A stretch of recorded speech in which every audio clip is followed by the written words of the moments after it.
The smell of my burned daughter's teddy bear still clung to my robes when Constance Whitmore walked into my courtroom like she owned it. That same psychotic smile. The one she'd worn while poisoning my dead wife's roses with bleach. The one she'd flashed while stealing $89,000 from our neighbors. The one she'd probably had when she watched my house and everything I had left of my family burn to ash. But this HOA terrorist made one fatal error. She never bothered learning who she was destroying. I'm not just some random single dad she could bully into submission. I'm federal Judge Thaddeus Morrison. And she just committed arson against the one man in this district with the legal power to annihilate her existence. 18 months of psychological warfare. One moment of beautiful reckoning. She thought burning my house would silence me. Instead, she just handed me the match to torch her entire criminal empire. What would you do with this power? Comment your revenge strategy below. But let me back up and tell you how a respected federal prosecutor ended up watching his neighborhood terrorist face federal charges. 2 years ago, life was damn near perfect. I'm Thaddeus Morrison, Thad to friends, 15-year federal prosecutor who'd put away everyone from cartel bosses to corrupt senators. My 12-year-old daughter Zara and I lived in our modest craftsman house in Willowbrook Heights, where the biggest crime was Mrs. Lucy's cat stealing newspapers. The house wasn't much. Faded blue siding, white trim that Sarah had insisted on painting herself while pregnant. But God, it was everything. The morning coffee still tasted better in Sarah's favorite mug. Zara's laugh still echoed from the tire swing I'd hung the day we moved in. Even 3 years after cancer stole my wife, every creaking floorboard held memories I wasn't ready to let go. I was the neighborhood's unofficial good guy. Perfect lawn that made other dads jealous. Helped elderly Mrs. Lucy with groceries every Sunday. The papery feel of her grateful hands always reminding me of my own grandmother. Coached Zara's Little League team. The crack of aluminum bats on Saturday mornings becoming my meditation. Willowbrook Heights was paradise for people like us. Young families, retirees who'd been there since Reagan, single parents just trying to give their kids stability. Block parties where the smell of charcoal and laughter drifted until midnight. Community garden where kids learned that tomatoes didn't grow in grocery stores. The kind of place where neighbors mowed each other's lawns without asking and pretended not to notice when someone left groceries on a struggling family's doorstep. Then, the devil moved in next door. Constance Whitmore arrived 18 months ago in a white Escalade that screamed, "I need everyone to know I have money." Designer everything, blonde hair that cost more than most people's rent, and eyes like a great white shark, dead cold, constantly calculating who to devour next. Her husband worked overseas, oil money, always traveling, which meant Constance had unlimited time to make everyone else's life hell. Within 72 hours, she'd printed business cards calling herself HOA Compliance Coordinator, a title that existed nowhere in our neighborhood's practically non-existent housing agreement. See, Willowbrook Heights technically had an HOA, but it was deader than disco. Formed in 1987, never properly incorporated, hadn't held a meeting since Bush Sr. was in office. We liked it that way. Live and let live, help when needed, mind your own damn business. But Constance saw opportunity like a vulture spots roadkill. She started prowling the neighborhood with a clipboard, that cheap vanilla perfume trailing behind her like toxic waste. Taking photos, measuring lawns, interrogating neighbors about property values and aesthetic standards. The click-clack of her designer heels on concrete became the soundtrack of impending doom. Her first target? My mailbox. Vintage cast iron, hand-painted numbers that Sarah had done during one of her nesting phases. 15 years of Michigan weather had given it character. Some rust, chipped paint, but solid as my marriage vows. It was one of the last things Sarah had touched before Zara was born.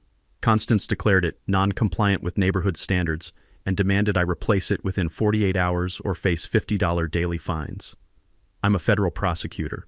I smell bullshit from 3 counties away. Quick County record search revealed exactly what I suspected. Our HOA had zero legal authority to enforce anything. Better yet, federal employees have specific protections against discriminatory housing enforcement under USC Title 42. HOA harassment of federal employees isn't just annoying. It's a federal civil rights violation punishable by serious jail time. I drafted a polite but firm letter explaining why Constance could take her fake fines and shove them where her fake smile couldn't reach. That letter should have ended everything. Instead, it started a war that would cost me everything I loved and nearly destroy an entire neighborhood. Because I'd just made the fatal mistake of thinking I was dealing with a rational human being. Constance's response to my legal letter arrived exactly 72 hours later, and it wasn't what I expected. She didn't back down. She declared war. At 6 a.m. on a Tuesday, I woke to the sound of my sprinkler system running full blast. Weird since I'd winterized the damn thing weeks ago. I stumbled outside in my bathrobe, coffee steam rising in the cold morning air, expecting a broken valve or maybe some neighborhood kid's prank. What I found was Constance standing in Sarah's memorial rose garden with a spray bottle, systematically murdering every bush my dead wife had planted. "Morning, Thad," she chirped, like committing botanical genocide was as normal as checking the mail. "Just helping with your little pest problem." The chemical smell hit me like a punch to the gut, sharp, acrid industrial strength. Then I saw the label on her spray bottle, herbicide, the kind that could kill a redwood tree, let alone Sarah's delicate climbing roses. "What the hell are you doing?" "Well, since you clearly can't maintain your property to neighborhood standards, I'm solving the bee problem these roses create."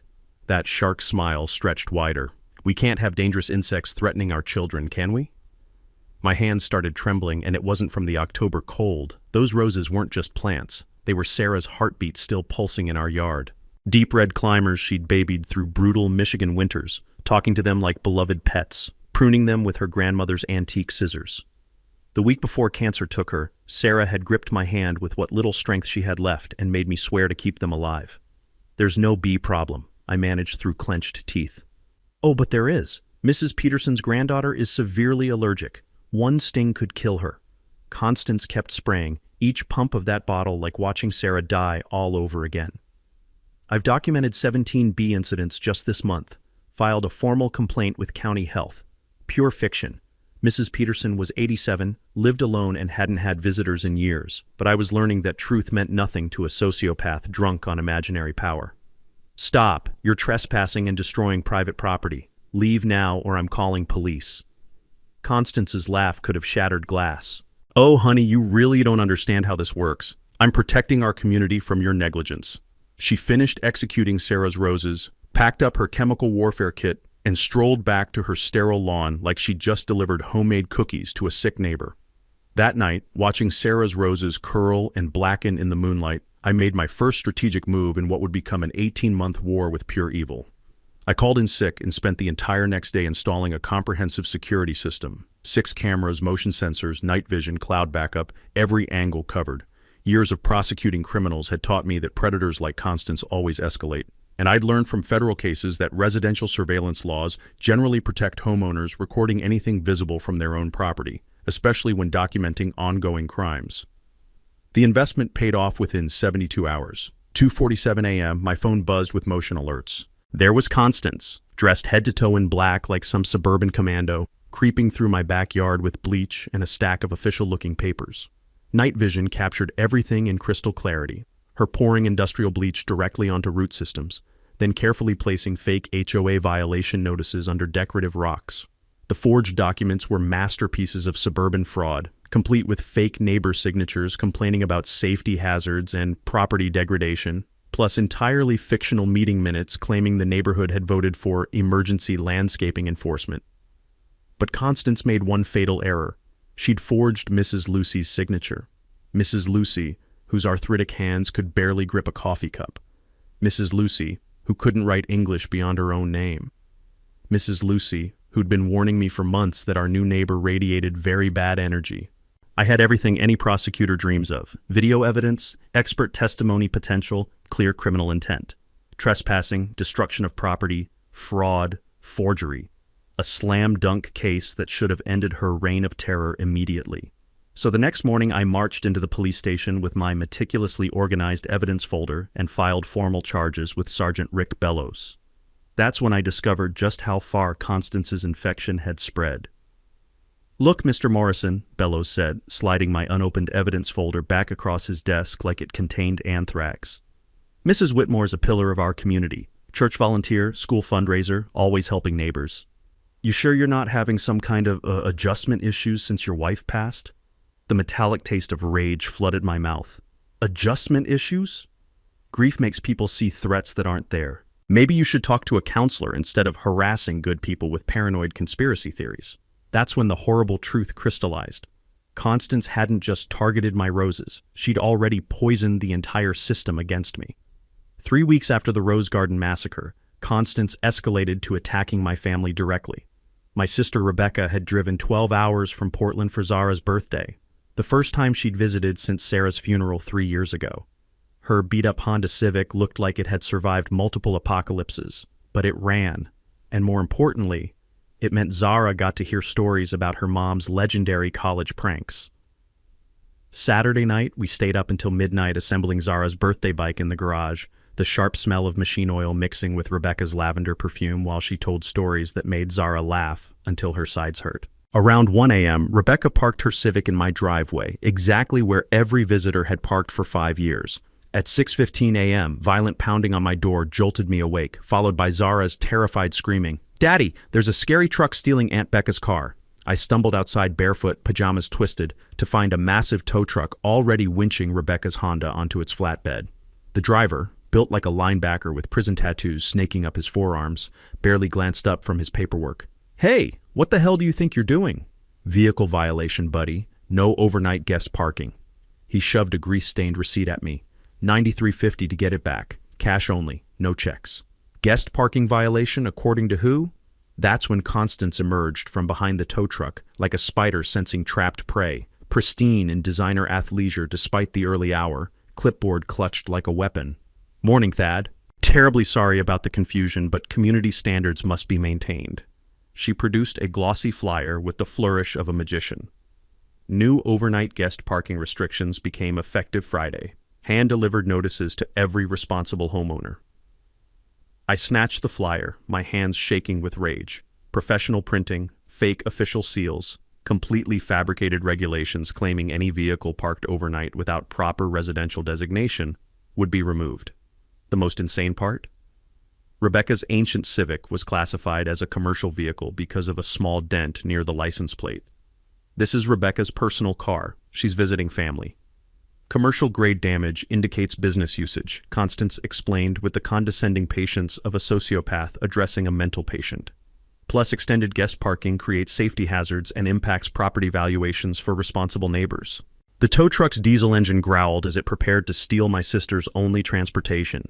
I noticed the company logo, Bellows Recovery Services. The metallic taste of recognition flooded my mouth. Bellows. Same name as Sergeant Rick Bellows, the corrupt cop who dismissed my evidence against this monster. "This is criminal harassment," I said, but Constance had already vanished back into her house of horrors, leaving me standing helpless in Superman pajamas while they literally stole my family's property. That afternoon, while Rebecca spent $80 on ride shares to retrieve her car from some industrial hellscape across town, I channeled 15 years of white-collar prosecution experience into investigating this corruption ring.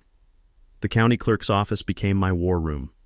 Public records revealed the beautiful, ugly truth about our neighborhood's HOA authority. Willowbrook Heights had been loosely organized in 1987, but the incorporation paperwork was never properly filed. For 35 years, we'd operated on an honor system that worked perfectly because decent people don't abuse imaginary power. Then I discovered the real gold mine. Complaint records from the county courthouse. 47 formal violations filed in 18 months, every single one signed by Constance Whitmore. The pattern was sickeningly clear. She exclusively targeted single parents, elderly residents, and minorities. Anyone who looked vulnerable or unlikely to fight back. Cross-referencing property databases with business licenses revealed the final piece of this criminal puzzle. Bellows Recovery Services wasn't owned by Sergeant Rick Bellows. It belonged to his brother Richard, a career criminal with 2 fraud convictions and a suspended towing license. The conspiracy crystallized like poison in my mind. Constance identifies defenseless targets using fake HOA authority. Brother-in-law cop Rick dismisses all complaints. Other brother-in-law Richard runs the illegal towing operation, a perfect triangle of suburban extortion probably generating thousands monthly in stolen fees. But before I could expose this criminal enterprise, I needed ironclad evidence that would survive their inevitable attempts to destroy me. That evening, I found Zara sitting cross-legged on her bedroom carpet, carefully taping together fragments of a photograph.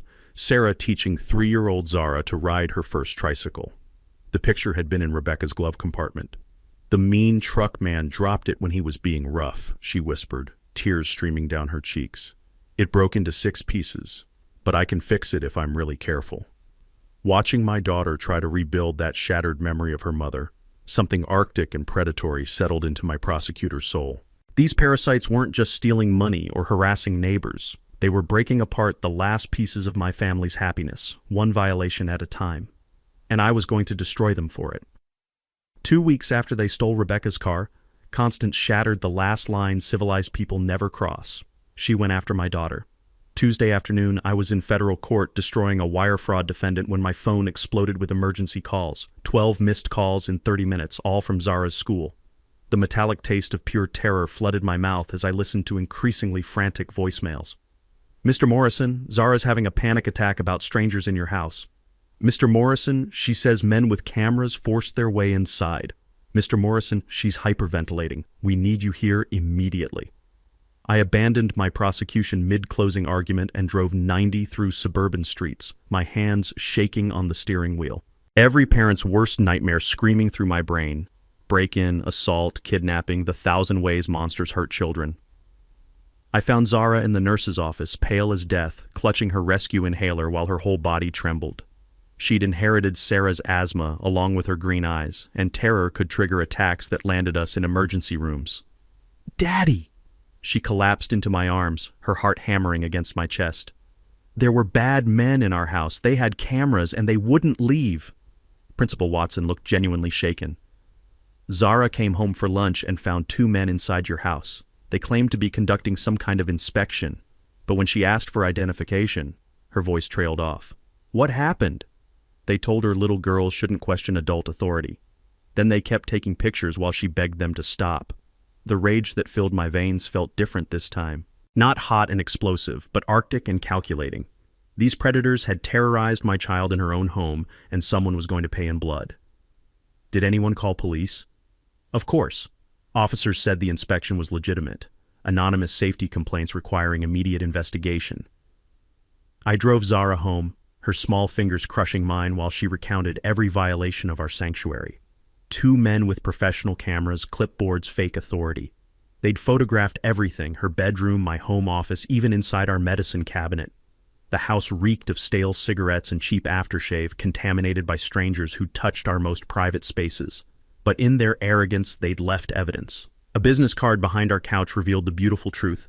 Morrison Property Assessments LLC registered just that morning to a vacant lot address. The certified building inspector was actually Derek Whitmore, Constance's unemployed cousin, whose only construction experience involved 3 DUI arrests and a meth possession charge. The sheer audacity was breathtaking. She'd created a fake company using my own name to justify terrorizing my daughter. That night, while Zara slept in my bed because she was too traumatized to be alone, I filed an emergency restraining order. 18 months of documented harassment using fake authority to traumatize a child, criminal trespass with fraudulent credentials. Judge Patricia Hernandez, who'd known Sarah, granted it immediately. Constance was forbidden from approaching me, my daughter, or my property for 6 months. Violation meant automatic arrest and federal charges. I felt victorious for exactly 14 hours. Wednesday morning, I woke to voices on my front porch. Through the window, I saw Constance chatting animatedly with 2 police officers, coffee cup in hand like they were discussing weekend barbecue plans. When she spotted me watching, she waved cheerfully and dabbed her eyes with a tissue. Sergeant Rick Bellows looked up from his notepad with the expression of a man watching his pension evaporate. "Mr. Morrison, we've got a situation. Mrs. Whitmore says you threatened her life yesterday, made some pretty specific threats about making her disappear permanently. The audacity literally stole my breath. That's impossible. I was in federal court all day, then at my daughter's school. Dozens of witnesses. Constance's performance deserved an Oscar. Trembling hands, tears on cue, voice breaking with perfect timing. I know grief makes people say terrible things, Thad, but when you told me you'd bury me so deep even God couldn't find the body, I had to protect myself. Check the restraining order I filed yesterday." "About that," Bellows interrupted with the enthusiasm of a man facing his own execution. "Mrs. Whitmore filed a counter-restraining order claiming you've been stalking her, taking pictures, following her to church, threatening her life. Judge signed it 2 hours ago." The legal bear trap snapped shut with surgical precision. 2 conflicting restraining orders, each claiming the other party was the dangerous aggressor. A he-said-she-said clusterfuck that would paralyze the courts for months while Constance continued destroying lives. But this time, her sociopathic cleverness had backfired spectacularly. Because filing false police reports against a federal prosecutor isn't just local corruption. It's a federal crime that carries 20 years in prison. And I was about to show her the difference between small-town bullying and federal justice. That night, while Zara slept fitfully beside me, I made a phone call that would change everything. Marcus, it's Thad Morrison. I need a favor. Marcus Webb had been my law school roommate before becoming the FBI's best financial crimes investigator. We'd stayed close over the years, bonding over bourbon and war stories about white-collar predators who thought they were too clever to get caught. Jesus, Thad, it's midnight. You better be calling because someone's dead. Not yet, but give me time. I explained the situation in prosecutor shorthand. 18 months of escalating harassment, fake HOA authority, criminal trespass, terrorizing my daughter. I need you to run a deep financial background on Constance Whitmore. Something's not adding up about her motivation. You think this is about money? It's always about money, Marcus. Always. 48 hours later, Marcus called back with information that made my blood run cold. Your suburban terrorist is drowning in debt, buddy. We're talking catastrophic financial collapse. The numbers painted a picture of spectacular greed and stupidity. Constance owed $89,000 in back taxes on a rental property she'd bought with fraudulent income documentation. Her husband's overseas oil job had ended 8 months ago. He was actually working at a truck stop in Nevada, sending home barely enough to cover their mortgage. The Escalade was 3 payments from repossession, and she had 17 maxed-out credit cards hidden from her husband. But here's where it gets interesting, Marcus continued. She's been collecting HOA assessment payments from your neighbors for 18 months. We're talking about $340,000 that should have gone into a community fund. My prosecutor instincts started humming like live wires. There is no community fund. Exactly, because there's no legitimate HOA. She's been pocketing every penny while using intimidation to keep people paying. Classic extortion scheme with a suburban twist. The beautiful, horrible picture crystallized. Constance wasn't just a power-hungry sociopath. She was a desperate criminal using fake authority to fund her collapsing lifestyle. Every illegal fine, every fabricated violation, every intimidation tactic was designed to steal money from neighbors too scared or confused to fight back. How many families has she targeted? 23 households paid illegal assessments. Another dozen got hit with violation fines ranging from $50 to $500. She's particularly vicious toward minorities and single parents, anyone who might not understand their rights or have resources to fight. I thought about Mrs. Lucy, who'd mentioned paying neighborhood fees she couldn't afford. Marcus, the young dad who'd seemed nervous whenever Constance appeared. How many families had been quietly terrorized into poverty by this suburban predator? There's more, Marcus said. Federal mail fraud charges are slam dunk. She used postal service to deliver fake HOA notices demanding payment, wire fraud for electronic transfers. And if you can prove she targeted people based on race or family status, civil rights violations under the Fair Housing Act. 20-year federal sentences, Thad. This isn't small-town harassment anymore. This is organized crime with federal jurisdiction written all over it. For the first time in 18 months, I felt the cold satisfaction of a predator about to become prey. Constance had made the fatal mistake that destroys every criminal eventually. She'd gotten greedy enough to commit federal crimes while targeting a federal prosecutor. But I needed ironclad evidence before making my move. One mistake, one procedural error, and she'd walk free while portraying herself as the victim of prosecutorial abuse. I need surveillance, financial records, victim statements. Can you get me a federal task force? For a case this clean? Hell yes. Give me a week to coordinate with the U.S. Attorney's Office. We'll take this bitch down so hard she'll bounce. I hung up feeling something I hadn't experienced since Sarah's death. Hope. Not just for justice, but for the satisfaction of watching a predator realize she'd been hunting the wrong prey all along. The hunter was about to become the hunted, and I was going to enjoy every second of her destruction. The next morning, I called in every favor I'd accumulated in 15 years of federal prosecution. This wasn't just about justice anymore. This was about surgical precision in dismantling a criminal enterprise that had terrorized an entire neighborhood. My first call went to Special Agent Rebecca Torres at the FBI's Economic Crimes Unit. Torres specialized in housing fraud and had a particular hatred for predators who targeted vulnerable families. When I explained Constance's operation, her response was immediate and profane. Federal employees being targeted for housing harassment, mail fraud using fake HOA authority? Jesus Christ, Thad, this is a prosecutor's wet dream. I can have a task force assembled by Thursday. Next, I contacted Sarah Lucy at the IRS Criminal Investigation Division. Sarah, no relation to my late wife, but equally relentless when pursuing tax evaders, practically purred when I described Constance's unreported income from illegal assessments. $89,000 in undeclared revenue plus tax evasion on rental property? We're talking felony charges with mandatory minimums. I'll have forensic accountants crawling through her finances by Monday. But the most important call went to Maria Santos at the Justice Department's Civil Rights Division. Maria had spent her career prosecuting housing discrimination cases, and when I outlined Constance's targeting patterns, minorities, single parents, federal employees, her voice turned Arctic.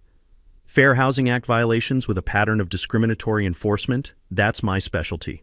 If we can prove systematic targeting based on protected characteristics, we're looking at hate crime enhancements. 25 to life, no parole.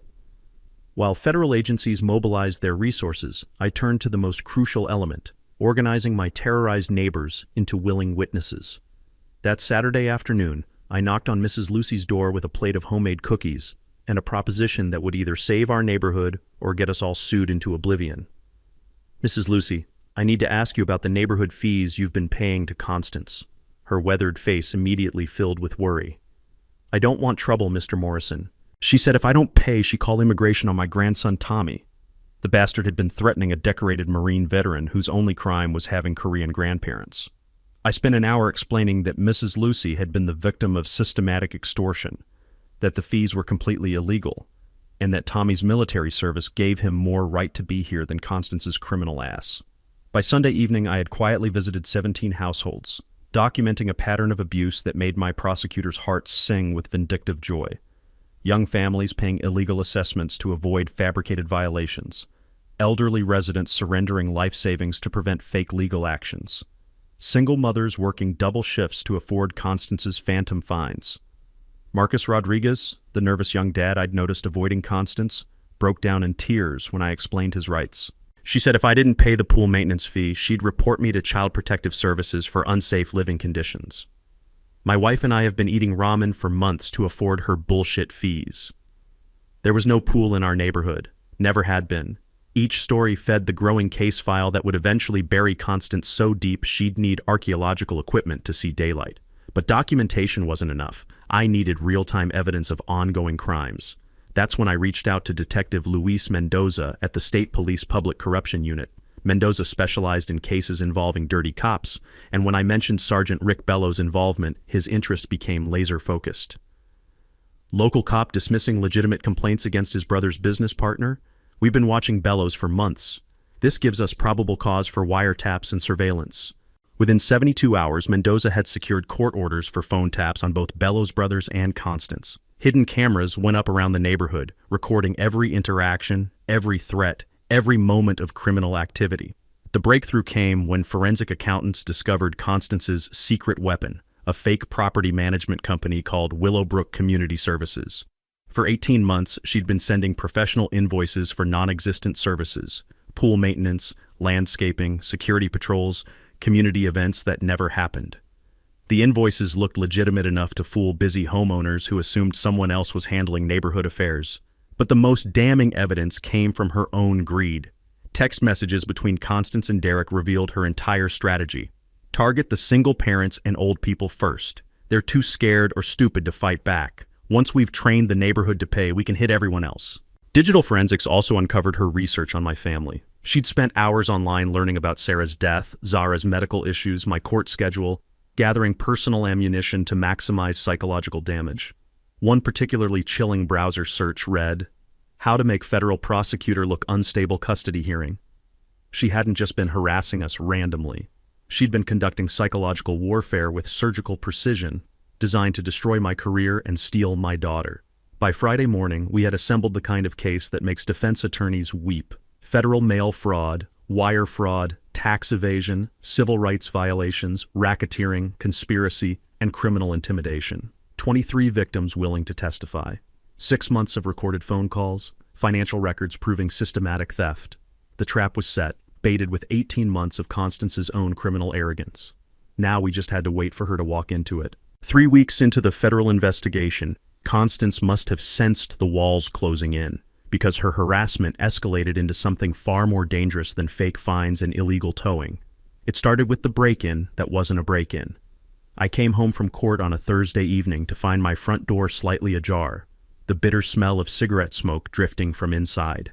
Every prosecutor instinct screamed danger as I pulled Zara behind me and called for backup before entering. The house looked like a hurricane had hit it. Drawers dumped, papers scattered, furniture overturned. But this wasn't a robbery. Nothing valuable was missing. Instead, someone had been searching for something specific, leaving behind a calling card that made my blood freeze.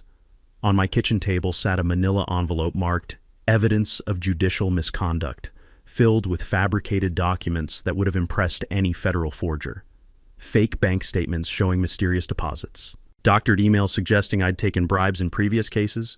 Professional quality photographs of me talking to Marcus Webb with captions claiming he was a known criminal informant paying for favorable treatment. The masterpiece was a forged letter on federal courthouse letterhead, allegedly from me to Constance, containing graphic threats that would end my career and land me in prison if anyone believed them. The forgery was good enough to fool casual inspection, letterhead, signature, even the right security paper. But Constance had made two fatal errors. First, the letter was dated for a day when I'd been in Washington, D.C. testifying before Congress, easily verified by C-SPAN footage and hotel records. Second, she'd used phrases no federal prosecutor would ever write, legal terminology that revealed the author's complete ignorance of actual court procedures. More importantly, FBI surveillance had recorded Derek Whitmore breaking into my house while Constance directed the operation from her car, smoking cigarettes and coaching him through a Bluetooth earpiece. "Plant the envelope on the kitchen table where they'll definitely find it," her voice crackled through federal recording equipment. "Make sure you get fingerprints on everything, so it looks like he was trying to hide evidence."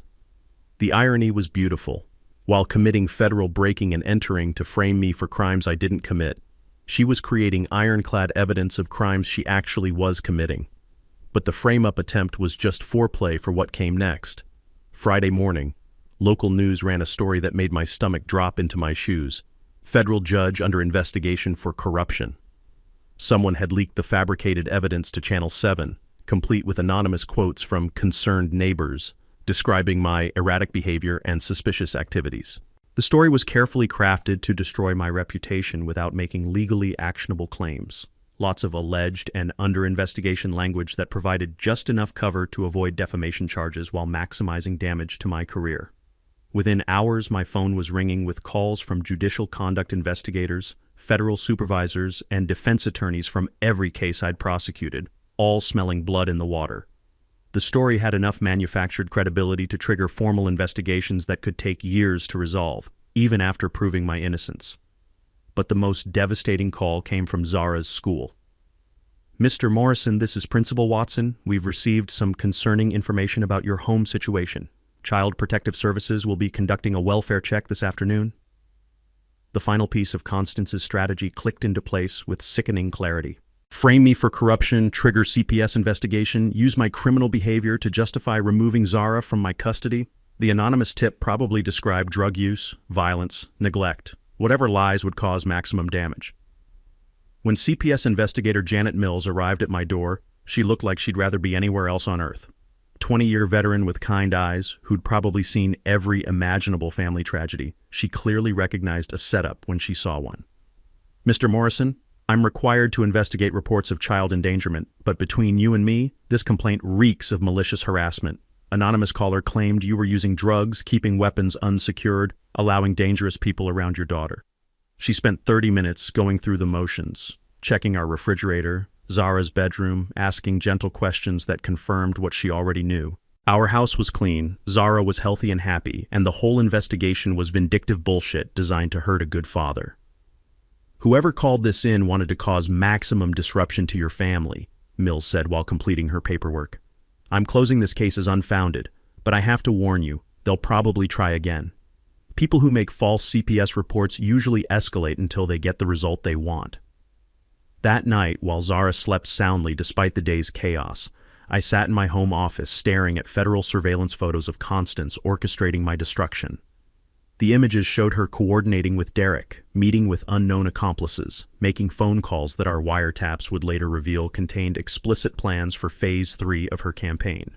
Phase 3, according to intercepted communications, involved permanent solutions to neighborhood problems. I called Agent Torres immediately.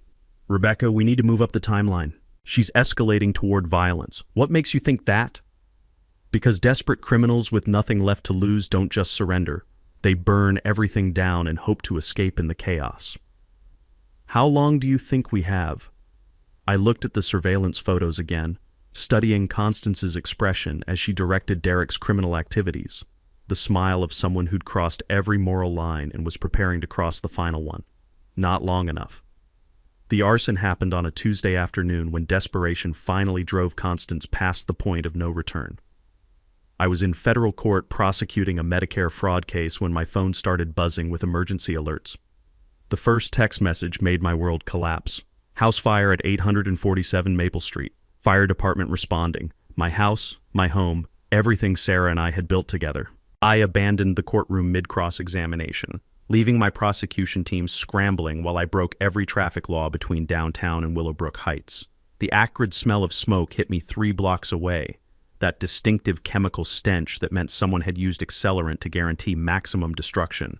Fire trucks lined our normally quiet street, their red lights painting everything in hellish shades while neighbors gathered in shocked clusters. But the scene that stopped my heart was Zara standing on Mrs. Lucy's front lawn, tears streaming down her soot-stained face as she watched 18 years of memories burn to ash. "Daddy!" She ran into my arms, her whole body shaking. I got home from school and there was already smoke everywhere. Mrs. Lucy made me stay at her house and call 911. Fire Marshal Davidson met me at the police tape, his expression grim as he delivered the news every homeowner dreads. "Started in the basement, spread fast through the first floor. We managed to contain it before it reached the second story, but..." He didn't need to finish. The house was gutted. "Any idea what caused it?" Davidson's 20-year veteran eyes held no illusions about accidental fires. "Accelerant pattern suggests arson. ATF's been called in due to your federal employment status. This gets treated as potential domestic terrorism until proven otherwise." The next 6 hours blurred together in a nightmare of investigators, insurance adjusters, and the slow realization that we'd lost everything that mattered. Photo albums from Zara's childhood, Sarah's jewelry, the hand-painted furniture Sarah had spent months refinishing.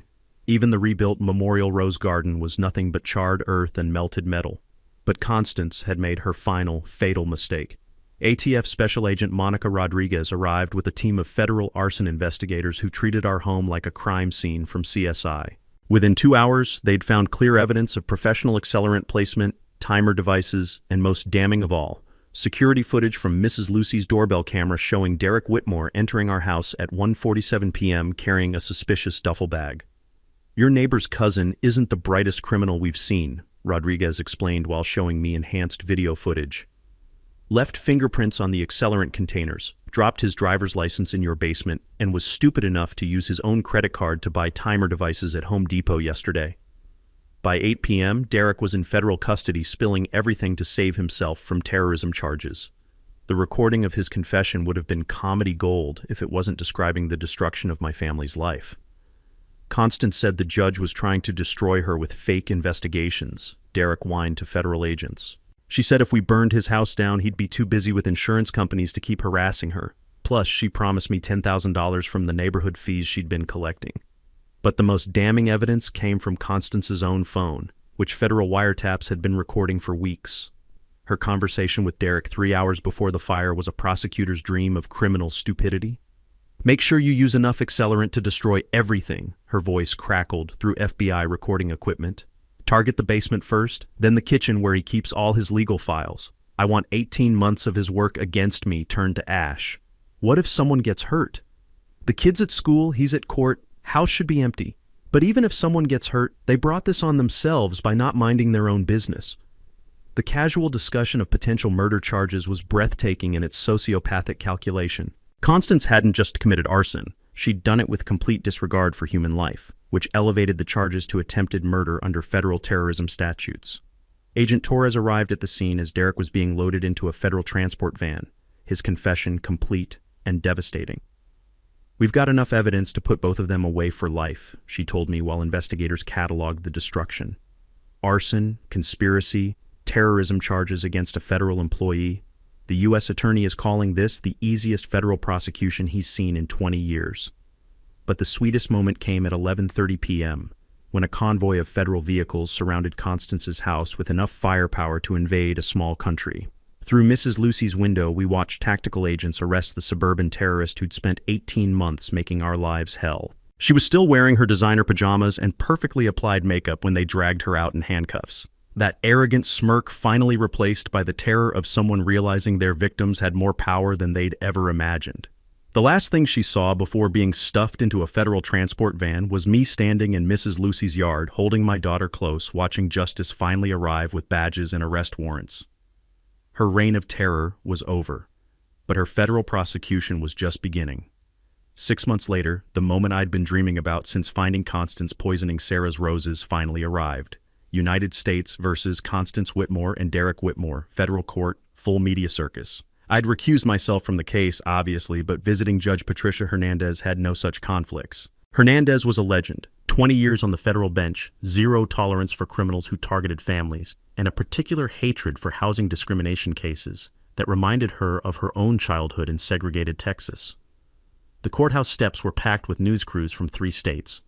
HOA Karen federal arson trial had become a national story, the perfect symbol of suburban tyranny meeting federal justice.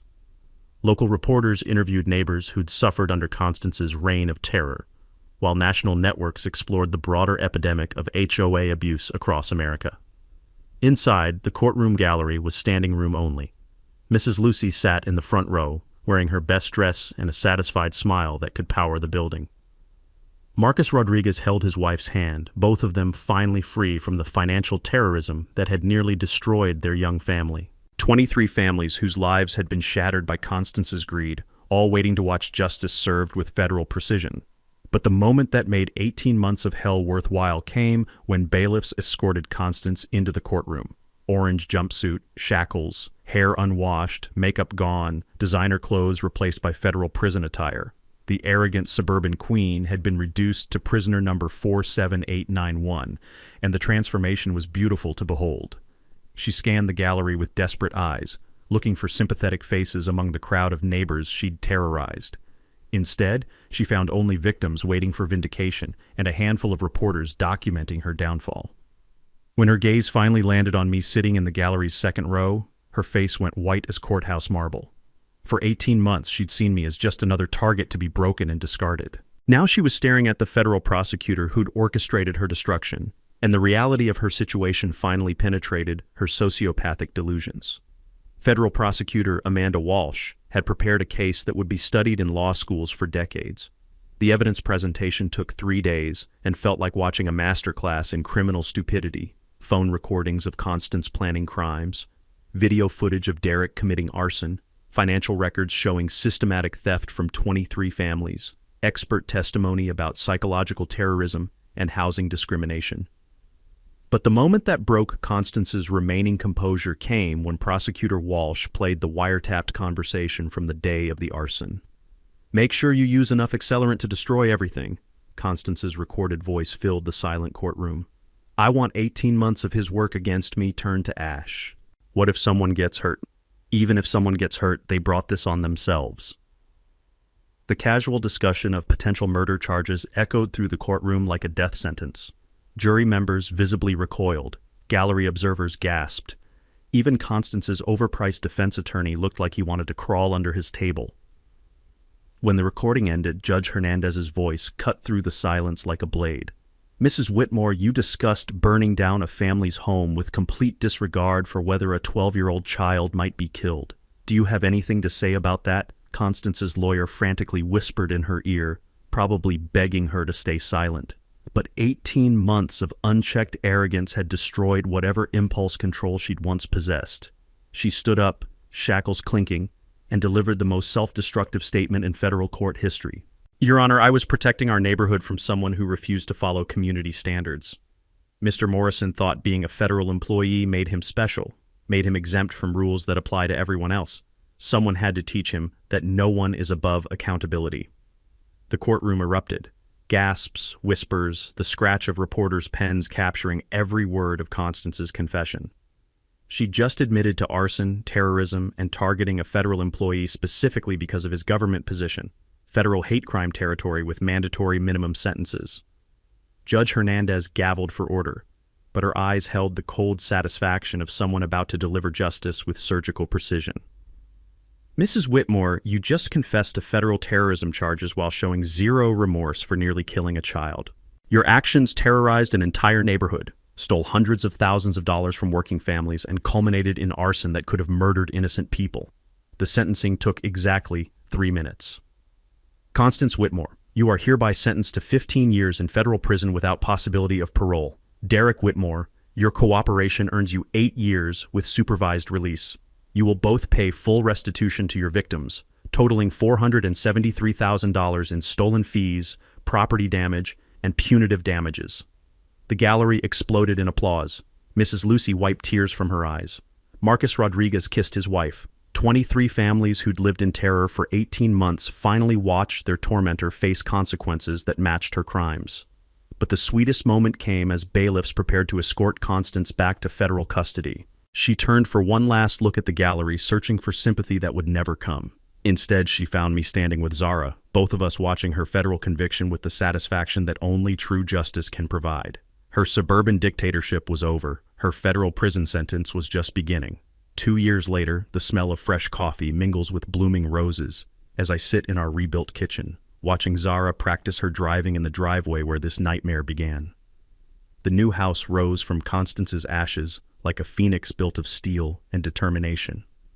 Insurance money, federal victim compensation, and donations from neighbors who'd found their courage created something stronger than what we'd lost. Zara's bedroom overlooks the memorial garden, where Sarah's roses now bloom alongside contributions from every family Constance had terrorized. Mrs. Lucy tends the garden each morning, her weathered hands nurturing beauty where evil once tried to plant fear. The crack of Zara's baseball bat echoes from the backyard where she practices for varsity tryouts, the sound of a teenager who learned that victims can become victors when they refuse to surrender. But our personal healing was just the beginning. Willowbrook Heights transformed into something unprecedented, a neighborhood that actually protects its residents. Our legitimate HOA, formed 6 months after Constance's conviction, operates with bylaws written by constitutional lawyers and transparency that makes corruption impossible. Property values soared 40% as young families specifically sought homes in the community that fought back and won.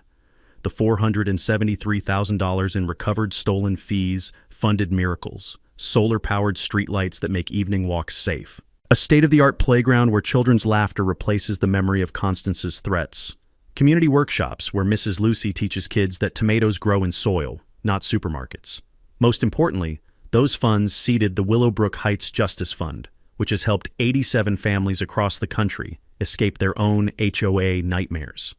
Marcus Rodriguez, once terrified of Constance's fake authority, now directs our legal education program, teaching families the 3 critical steps that save lives and money. Always demand to see HOA incorporation documents through county records. If they can't produce legitimate legal authority, their power is completely fake, and you can ignore every demand they make. The legal precedents from our case revolutionized housing protection nationwide. Constance's law mandates annual financial audits for all HOAs and criminal background checks for anyone claiming neighborhood authority. Federal guidelines now require FBI investigation whenever federal employees face housing harassment, and our case is studied in law schools as the gold standard for prosecuting suburban terrorism. Constance herself serves as a permanent reminder that actions have consequences. Year 3 of 15 at Federal Correctional Institution Danbury, working prison laundry for 23 cents hourly while her victims thrive in the community she tried to destroy. Recent reports suggest federal custody has taught her that entitled attitudes don't survive contact with hardened criminals who despise child-targeting predators. Derek washes dishes in Oregon, still paying monthly restitution until 2045. Sergeant Rick Bellows lost his pension and freedom, serving 2 years for public corruption. Brother Richard's towing empire was seized and sold, the trucks now serving legitimate businesses instead of preying on desperate families. But the victory that matters most happened last month at our 3rd annual community festival. Zara, now 16 and fierce with Sarah's determination, announced scholarship recipients to a crowd of 600 people, including federal agents, reporters, and families visiting from neighborhoods fighting their own battles. These awards honor kids whose parents never surrendered to bullies, she declared, her voice carrying across faces that had known fear and chosen courage, because the best revenge against people who try to destroy you is building something beautiful where they left ashes. The festival raised $18,000 for next year's Justice Fund, but the real treasure was watching former victims become fierce protectors of vulnerable neighbors. Mrs. Lucy's grandson Tommy, the Marine veteran Constance had threatened with deportation, now leads our neighborhood watch program with military precision and infinite patience. Standing in our garden as sunset painted the roses gold, I felt Sarah's presence in every bloom, every laugh, every moment of peace that evil had tried to steal but couldn't destroy. We didn't just survive Constance Whitmore's reign of terror. We transformed it into something beautiful. Your turn to fight back. Share your HOA horror story in the comments below. You're not alone, and together we can expose these suburban predators. Hit subscribe to HOA Stories for more tales where justice wins and communities heal, because good people really do triumph when they refuse to surrender. The war for your neighborhood starts with one brave family willing to stand up. Make sure that family is yours.